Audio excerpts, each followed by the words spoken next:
Good morning.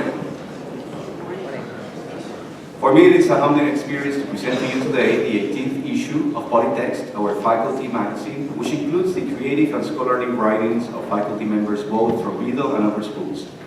This year, Polytext made a full transition into the digital format. www.polytext.org, and thanks to the good work of our online designer, Zachary Mainero, and guidance from Dr. Maya Benz, we are proud to present to you a very diverse issue, which includes poetry, short stories, theater plays, pedagogical reflections, scholarly papers, and galleries of photographs and artworks, all done by a talented group of colleagues whom I deeply admire and respect. In this issue, you will find contributions from Louis Forsyth, Dr. Amit Prakash, Dana Catherine, Jennifer Olson-Walker, Annie Huck Lawson, Christy Hodgcraft, John Ririck, Bud Cox, Megan DeGraff, Runako Taylor, Jennifer Cohen, Malcolm Farley, Jose Oliveras, Maite Racheta, Diana Chete Ramirez, Linda Lucetti, and Young Kim. You will find writings ranging from topics from the exotic world of orchids, the geographical aspect of the Gallic Wars, reflections about the concept of community in schools, e-learning and teaching, poetry about poetry, translations of Marteau's sonnets, poetic prose, plays about love and redemption, and wonderful images of Belfast, ceramic pieces, and sculptures. I guess that the beauty of this exercise is not only to find a forum to express our own forms of artistic expressions, but to put ourselves in the vulnerable spot that often we ask students to be in. As educators, we believe that we all write or teach to write, ultimately to become the authors or instigators of social change. Social change that only can occur by changing minds and behaviors, one solitary soul at a time. Yes, as I said before many times, writing is a profoundly solitary act with a paradoxical ability to transform the many. James Baldwin, a pioneer black gay writer from New York City in the early 50s, wrote in his essay, Notes of a Native Son, "You write in order to change the world, knowing perfectly well that you probably can't, but also knowing that literature is indispensable to the world. The world changes accordingly to the way people see it, and if you alter, even by a millimeter, the way people look at reality, then you can change it." On behalf of the editorial board and collaborators of this issue, I invite you to put yourself in the spot of the poet, the playwright, the scientist, who sits down to write because she wants to live up. Now we will present fragments of some of the works showcased in this issue. For the sake of time and traffic flow, I am taking the executive privilege to present first. I will read two sonnets, which are part of my unpublished book, Sonetos de Verde Oliva, Green Olive Sonnets, translated for this issue by Dana Catherine.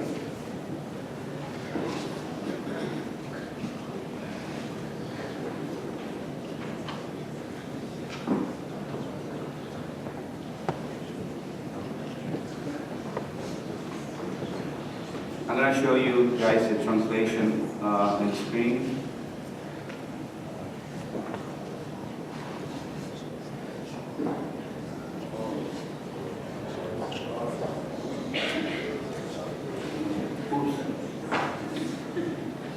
I guess that is not necessarily the best.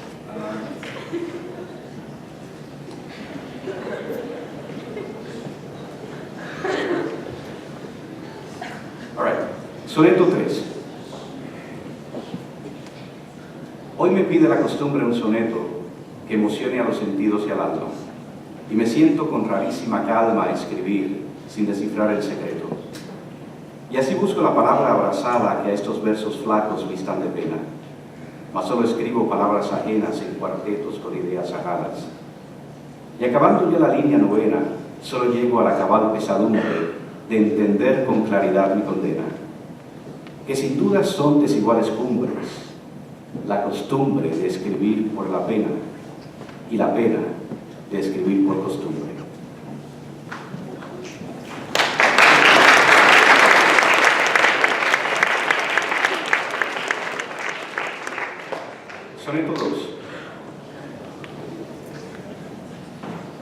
pudiera al menos volver a quererte, si supiera cómo pedirte perdón, si quisiera el río que pudiera verte, si fuéramos cuerpos en vez de ser voz, si fuera este tiempo el mismo que soñamos, si tuviera el lirio que te prometí, si estuviera vivo y no enamorado, si hubiera un recuerdo parecido a ti, si no me dijera el fauno que te olvide, si no me advirtiera lo que harto sé, si no me dieras lo que me prohíbes, si no te adorara como te adoré, si no te alcanzara cada vez que ríes, si no te soñara dormido en mi piel. Thank you very much.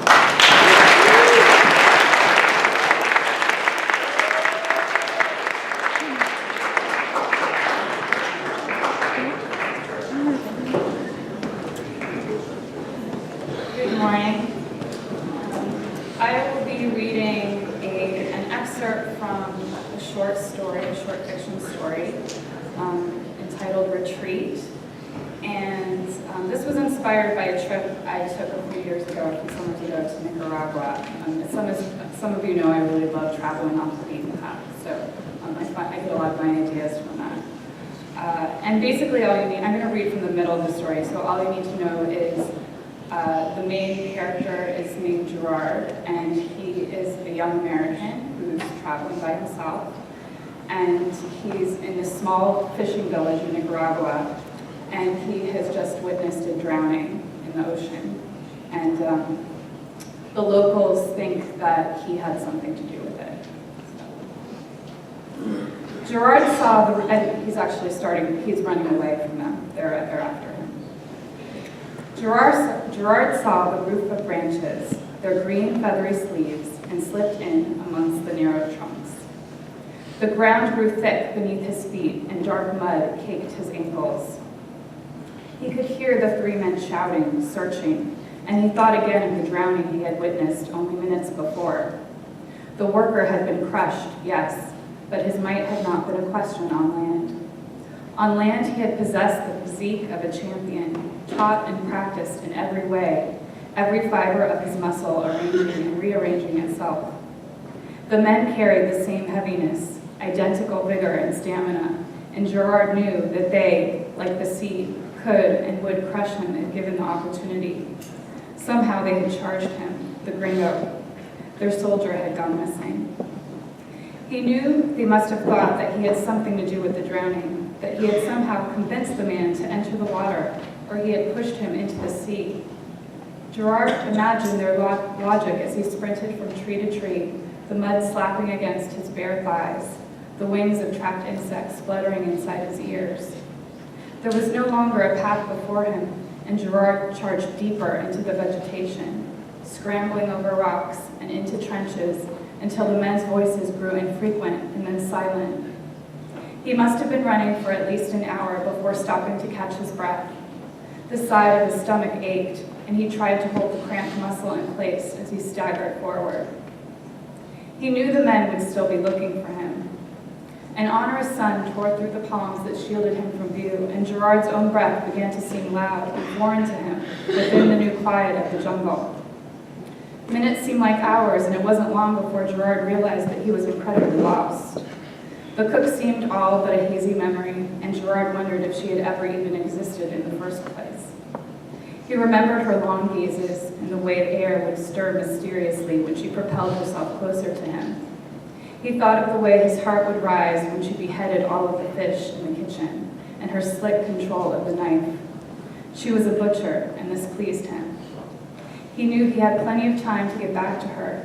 The sun was at its height, and darkness would not fall for another 5 hours at least. She would look for him, he thought. She would have to look for him and find him. He had said he was only going away for an hour at most, and she had heard him say this. She had to, even though her back had been turned when he had said it. He suddenly felt sorry that he did not even know her name. He could not remember it for the life of him. She had introduced herself to him once, when he arrived in clothes much too heavy for the humidity, and a suitcase loaded with designer European labels and quaint toiletries that seemed so out of place at such a rustic location. I'll stop there. Thank you.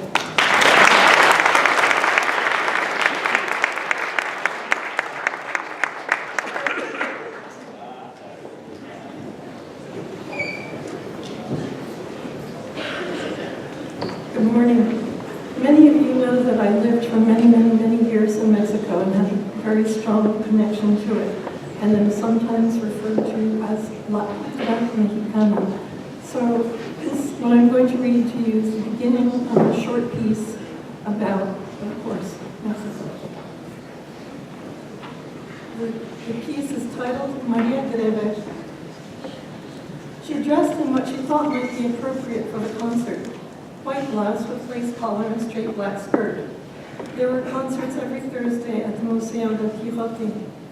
The museum was a relatively new thing, she guessed. The 200-year-old building that housed the museum had been a family home when she had first lived in the city 20 years ago. She had decided she would go. Heels. It was a concert after all. She took the rebozo from the shelf in the closet. She had chosen it in Pátzcuaro. She had taken it from a pile on the ground and wrapped it around her shoulders in the plaza.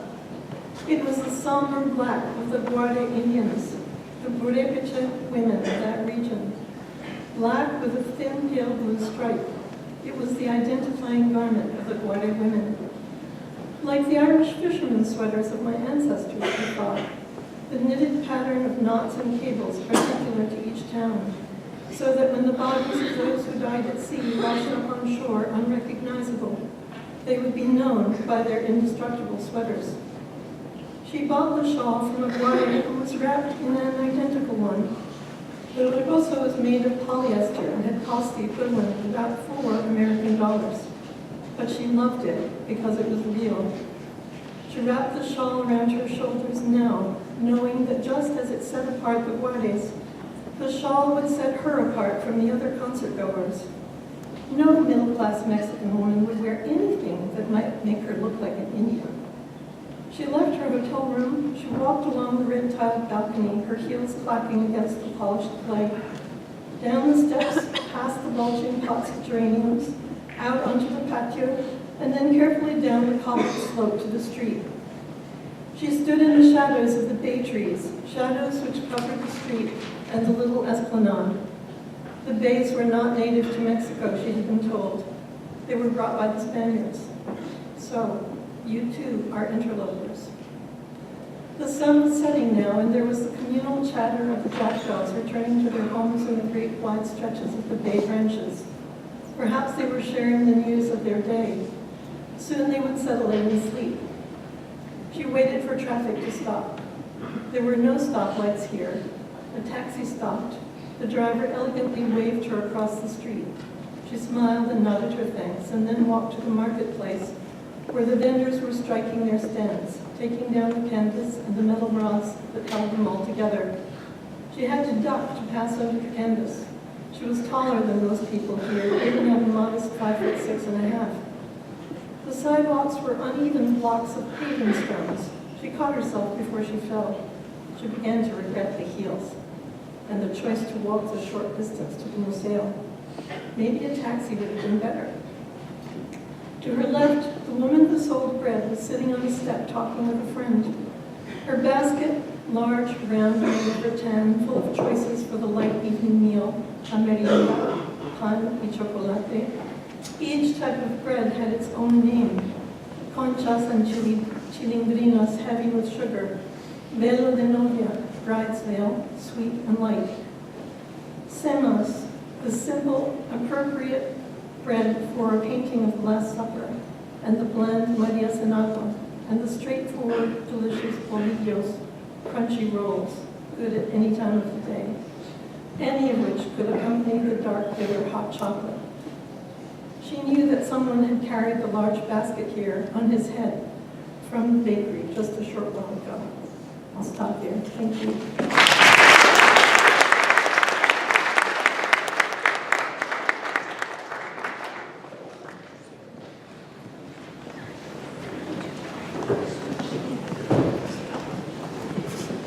Hi there, everybody.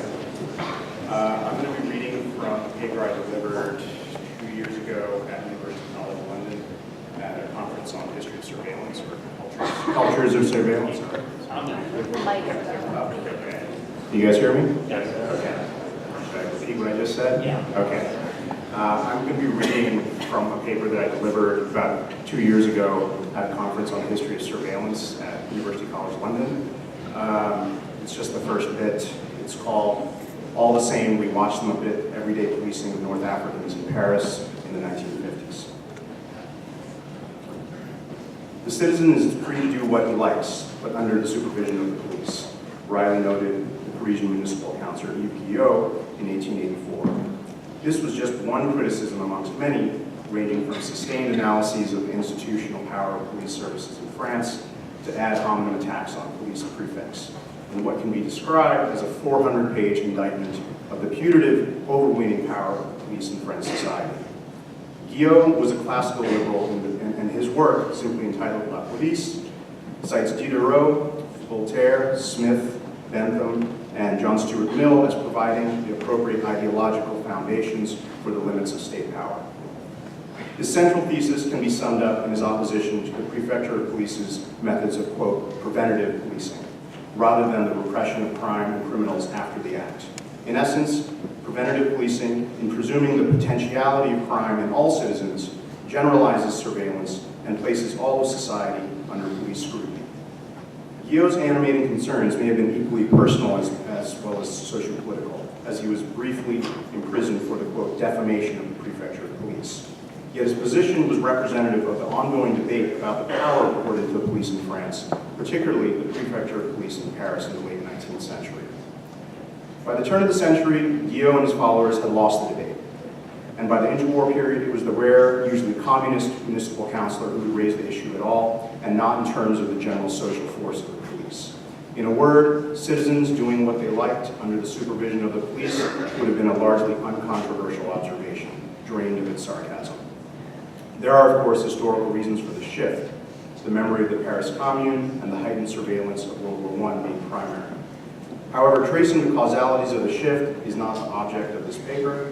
Rather, this brief excursus underlying Guillot's observation, and more importantly, its subsequent domestication, is representative of 20th century and contemporary visions of the place and legitimacy of the police in French society, if not in modern liberal democracies more broadly.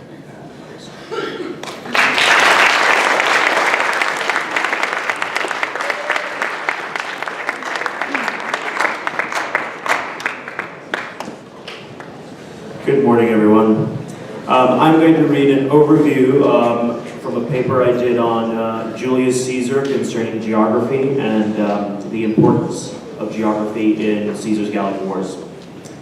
History considers Gaius Julius Caesar to be a great statesman, politician, and general, but it rarely considers him a geographer.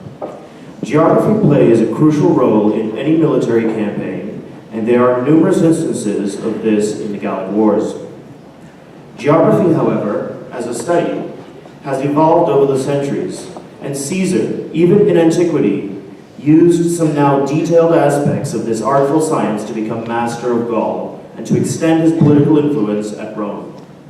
Although the scope of geography has changed over the centuries, and antiquity lends itself to the general absence of technology as we know it, we are still able to observe similarities in some shared social constructs, such as the arts, sciences, entertainment, and in one particular instance, war. While Caesar's use of geography in the Gallic Wars is at times inaccurate and clumsy by modern standards, he still approaches his tasks with the insights and attitude of a modern-day geographer. In modern warfare, cultures and customs, diplomacy, migration or displacement, intelligence, strategy, tactics, and geography continue to be vital considerations. As far as geography itself is concerned, these areas are primarily contained within the following areas today: cartography, human geography, military and strategic geography, physical geography, and geopolitics. Over the entire course of the Gallic Wars, there are references and uses of various geographical skills by Caesar. They have a wide range from physical geography to human geography, and to a large degree, politics and propaganda as sciences. As these fields are so relevant today in an ever more globalized world, it is essential to examine the importance of human interactions and behaviors, which can affect dynamics of power and control. It is also vital to see how these very dynamics are affected by the spaces we live in and how central a role our physical geography plays in defining our culture and ultimately our histories. Julius Caesar's use and illustration of these concepts may not provide solid evidence that he was a map-making and a map-carrying general, but there is no doubt that for Gaul to be properly subdued, its geography had to be, at the very least, intellectually mastered. Thank you. Good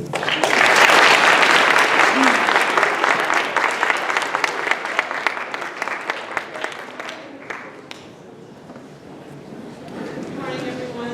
Can you hear me? Okay. I want to start by saying I made a very great sacrifice to be here this morning. I had to miss out on middle school pajama day, so as to be appropriately dressed. For those of you who don't know me, I'm Miss Olson Walker, and I teach middle school Spanish. And one of the other things that I also have done in the past is to teach yoga to some of the faculty and students here. So as part of my yoga training, I wrote a very brief research paper on the effects of meditation on learning.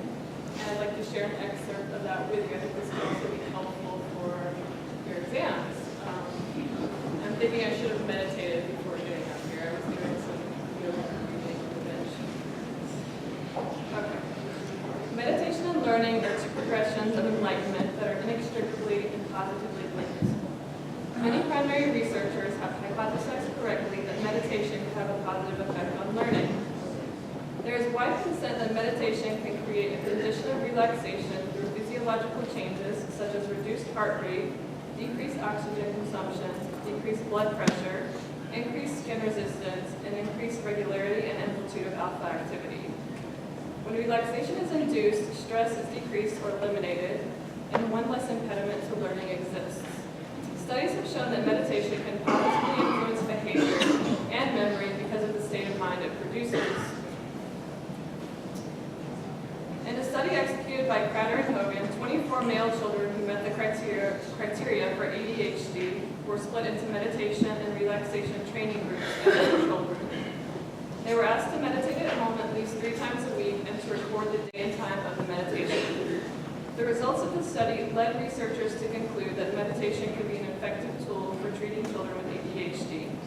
Subjects were given tests before and after the meditation practice to measure levels of impulsivity, selective attention, and hyperactivity. The meditation group showed an increased aptitude for problem solving due to an enhanced ability to reflect before making a decision. There was also improvement in the ability to employ attention discerningly rather than in a haphazard fashion. There was no great development in regulating internal control over behavior. However, parents reported an improvement in general behavior and attitudes at home. In addition to constructive behavioral modifications, researchers hypothesized that meditation, which focuses the mind, could be used to sharpen the memory. One study involved 56 undergraduate students matriculated in a psychology course. These students volunteered to participate in a study group that met twice a week for 1 hour. Those in the experimental group were guided in meditation for 10 minutes before and after each session, while those in the control group simply studied during the allotted time. The subjects in the experimental group were asked to meditate before their personal study sessions and before tests. The grade point averages of the 2 groups were compared for the semester preceding the experiment and yielded no significant differences. However, an analysis of the GPA of the 2 groups done at the end of the same semester as the experiment revealed that the meditation group achieved a significantly higher GPA than the control group. The experiments mentioned all insinuate that meditation can have a positive effect on learning and its many facets. Meditation affects one's state of mind by regulating physiological responses and in turn inducing relaxation and by creating a sense of self-awareness. Altering one's state of mind to become more relaxed and self-aware reduces stress and hyperactivity. In order to alter one's state of mind, focused attention is required that is not conducive to distraction or misbehavior, but that does set the stage for memorization and learning. All of these components together are bound to augment academic performance. However, an important factor to remember, which was mentioned in several of the studies performed, is that the benefits of meditation to learning only endure as long as the meditation is continually practiced. Once the meditation ceases, so does the amplification of learning. So, if anyone, I guess it's a little late now, but maybe next semester, if you are interested in doing yoga or meditation during exams week, I'm in room 229, maybe we can get that together. Thank you.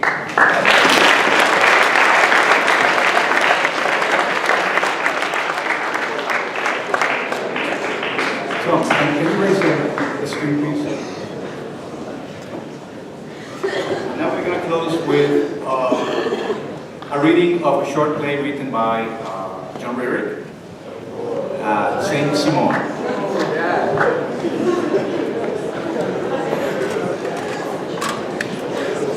Could you please raise the screen?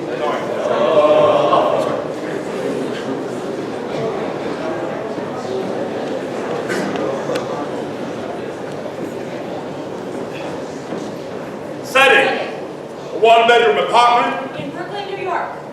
It's decorated with combination of items from IKEA and local thrift stores. At the beginning of the scene, a man is washing dishes in the foreground. And his girlfriend is relaxing with her feet up on a couch in the background. Did you say Lefferts? Lefferts Gardens, the neighborhood across the park from us? No, I said leopards. As in Molokai in Hawaii, as in leper colony. Leopards? As in limbs falling off, noses even? Yes, and eyelids and fingers and even. Organs. You were about to say reproductive organs, weren't you? Yes, I was. I was about to say that because I knew that it would finally get your attention. I know where your focus is. Okay. So you got my attention. The idea of my organs falling off has amazingly narrowed my concentration to a laser-like point of energy. Like that scene in a James Bond movie, one of the Sean Connery ones, where James Bond is strapped to a table and, wait, here's the connection. There's this laser traveling up between his spread legs, and it's about to split him entirely in two. But of course, the first thing to be cleaved is the genitals, just before the laser does its damage. And you know, deep down it will never change. It won't damage James Bond because, he's James Bond, the eternal ladies' man. And James Bond says, no, wait, come back. I'll make dinner. You can set the table if you really want it. Hey, I'm sorry, don't be mad. No, come back, really. I'll be serious. I don't think so. I don't think you can be. Sometimes I think that you... I said I was sorry. It was a funny combination of things, and you know how my mind works. So, you were talking about Hawaii, right? I was talking about leopards, about doing something with my life. You think working in a museum isn't enough? One of the best museums in the world isn't enough. Do you know how much people need art in their lives? Especially children, otherwise the world is so ugly. Listen, I'm an assistant director of education. I spend each day telling school kids to stop chewing gum when they're in the old master's gallery. And they look at me like I'm some kind of failed servant, like their teachers. I wasn't a real teacher, so I couldn't even tell him to do anything. So he needed more art. No, he needed less art. See, he said that he had seen plenty of paintings in Italy where he was on vacation at Christmas, and he kept saying Caravaggio loudly and slowly with a big accent on the va, like some pretend Italian from a cartoon, or an Olive Garden commercial. No, listen, that's one stupid kid. There were probably 10 kids in that class who didn't say a word, but went home and told their parents that they learned something really cool. You changed their lives, and their children's lives, and on and on. You know how it goes. You did that. You should be proud. And lots of time you work with kids who really need school. Not so much anymore since the budget cuts. Well, that will change. You know, when the economy picks up, the elections. No, if I quit tomorrow by Tuesday, there would be some society girl with a great skirt and a master's degree from NYU standing in front of a group of kids doing the same thing, and no one would notice except they might like her clothes. Wait a minute.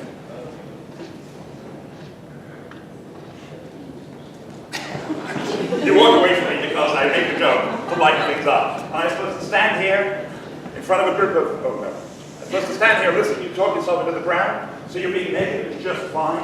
I don't think that's right. I'm not being negative. I'm stating the facts. And besides, I'm trying to turn something that's negative into something that's positive. I'm talking about really doing something with my life. In Hawaii. With leopards. And it doesn't even have to be leopards. Besides, I don't think there are leopards anymore. I think they might have found a cure for that. Talk about depressing. Your big chance is gone because some selfish person carelessly came up with a cure for a great job. Maybe you should contact the Centers for Disease Control and ask them to suggest a disease for the future. Stop. Let me take a breath. Okay, tell me. I want to do something that will really help you. I have an education. I'm good at learning things. I can do something with my life that would help some poor, suffering people live a little more fully. Maybe I could be an assistant nurse in Haiti, or teach migrant kids workers to read, or help a handicapped kid get on a school bus or something. For God's sake, what happened to you today? Someone say something to you about being married or having kids? Because I have a feeling that might be really what our conversation is about. That's what you bring everything back to, isn't it? And if you want me to be serious, I will be really serious. I made it clear last week that I hate talking about kids and marriage and all those things. No. I did. I told you last week. When you came back from the baby shower, you had 3 glasses of pretty bad white wine, and you were talking about how stupid the whole affair was. You made fun of the oohs and ahs of the women opening the presents. And then all of a sudden you started to cry. Remember, I said... No, listen to me, okay? It wasn't that. At least, I don't think so. I'll tell you, okay? I was at the museum in the medieval hall, and I walked by this wood statue. I must have walked by it 1,000 times before and never noticed it. I'll show it to you the next time you come because it's really not the sort of thing you'd normally notice. Unless, of course, you're some NYU student with a trust fund and you're doing your dissertation on anonymous Italian wood sculptures of the 14th century. Stop with the NYU. So you didn't get it. It's a perfectly fine school. You really need to get help with these enemies. You are so angry. So, for some reason, I look at this wooden statue. It's a god, a saint, of course. And he's about 4 feet high, really sort of pitiful and pockmarked all over his body like someone used him for darts practice. Except that he was made that way. But that day, I swear that he seemed to be looking back at me. He was sort of smiling. Is this one of those miraculous appearance things? Like when people see the Virgin in a crawler in a bakery on Easter Sunday? No, the saint is always smiling. But this time I feel like he's smiling at me. And it's pretty sad, and at that moment I'm feeling pretty pathetic myself. And I just stand there for 5 minutes and look at him. I was late getting to the studio room. The kids were going crazy. The teacher was pissed when I finally showed up because she thought she was going to get a break from the kids by taking them on a field trip. And that made you want to quit. I just wanted to find out more about it, about the statue, the saint. Naturally, who wouldn't? I just wanted to find out more, so I had to ask somebody. I asked Beatrice. Oh, she's the one you said you despised. The know-it-all English woman with something stuck up. Yes, well, yeah. She smokes in the back by the dumpsters during her breaks, and I went to find her as soon as my class was over. Beatrice knows an amazing amount. So anyway, she said that I'd been staring at Saint someone, I don't know, his name doesn't really matter, and the statue was taken from a leprosarian. Whatever his name was, he was the patron saint of healing for the lepers. And she told me to look at the back of the statue and I would find a little dog. And I looked later and there this dog was. According to the story Beatrice told me, the dog used to lick the saint in someone's wounds. This mutt was the only creature that wouldn't run away from him because he was so repulsive. Until the saint had a vision of Jesus and it cured his terrible affliction. If only we all had a private vision of Jesus. That's the problem with the whole miracle thing. I don't appreciate God or Jesus or whomever being so selective with the favors. I'm very democratic. I've got some problems too. Maybe we all do. Maybe we do. Do what? Have problems? Just because my problems aren't always physically noticeable, that doesn't mean they're not real. I've got some problems too. Why are you looking at me like that? Anyway, all of a sudden I'm looking at the statue and I remember the lepers at my elementary school. So, I was just remembering the lepers at my elementary school. So, there were students with leprosy in your grade school. Did the school nurse know? I learned about the lepers at school. Oh wait, you told me you never learned anything in that school. There seems to be a great deal of revisionism going on today. I just want to point that out. Don't you remember how mean the teachers were? You said they didn't know much. And they were bullies. And a mafia of tall girls with big ponytails who played all the sports. You remember all that, right? What I remembered was this book we had. Maybe it was some kind of religion book now that I think about it. It was about Christian heroes. Someone must have decided to have religious figures compete with rock stars and big athletes. In the book, there's this tacky picture of a guy, a priest, this boat, like a rowboat, a little way from the shore of the island. The priest was looking at the shore with a smile and a cross in his hand. The guys rowing were in the back of the boat and they had their face covered. You could tell they wanted to get out of there in a big hurry. That was the beach at Molokai, the leper colony. The beach was empty, but the picture was from the point of view of one of the lepers hiding in the bushes with a scarred hand on the lower right holding back a palm. Oh, point of view. Once an art historian, always an art historian. Are you going to talk about the brushstrokes now? Chiaroscuro? The caption said something like, Damien abandoned everything he owned to follow the Lord and help the lepers. The thing was, he was going to this island and he probably had an idea that he wasn't coming back. I would have been scared as hell. But he seemed peaceful. Come on, this is the most ridiculous thing I've heard in a while. Why? When I was a girl, I thought it was the most beautiful thing I had ever seen and I just remembered it. Why is that ridiculous? Why? Because you are an educated person and you should not be moved by myths, religious stories, fairy tales, whatever you want to call them. This priest was probably exploiting the poor natives.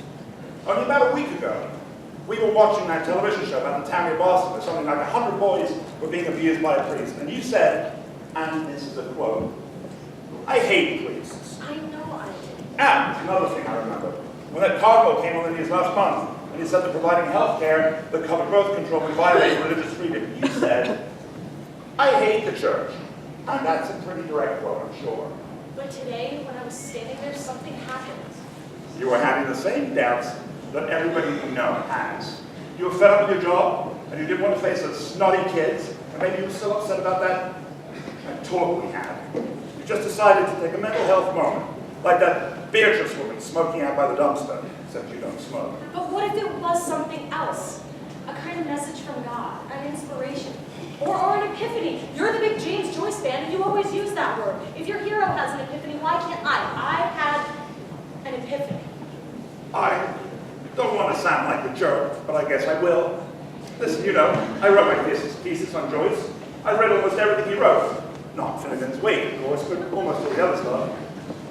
I'm sorry, but I don't think you and I can have a real intellectual give and take about Joyce. Why are you upset? Christ, just shut up. Well, but remember who doesn't want to talk now. Next time you want to get weeping and talk about Christmas at your grandmother's house, or when we see a baby in a stroller at the food co-op and someone you know gets pregnant, don't say that I never want to talk about important issues. And if you want to become some religious fanatic and run away from the real world to help lepers or starving children, just go and do it. Don't make me listen to this crap. I don't want to know about it. I'm serious. Tom.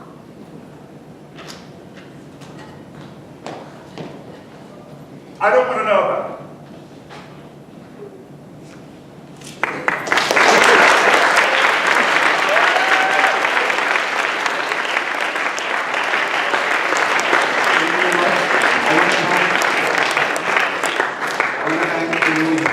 Today, I want to thank Ms. Jerry for directing this stage reading, and thank you all for listening. Let's end chapel with a moment of silence, please.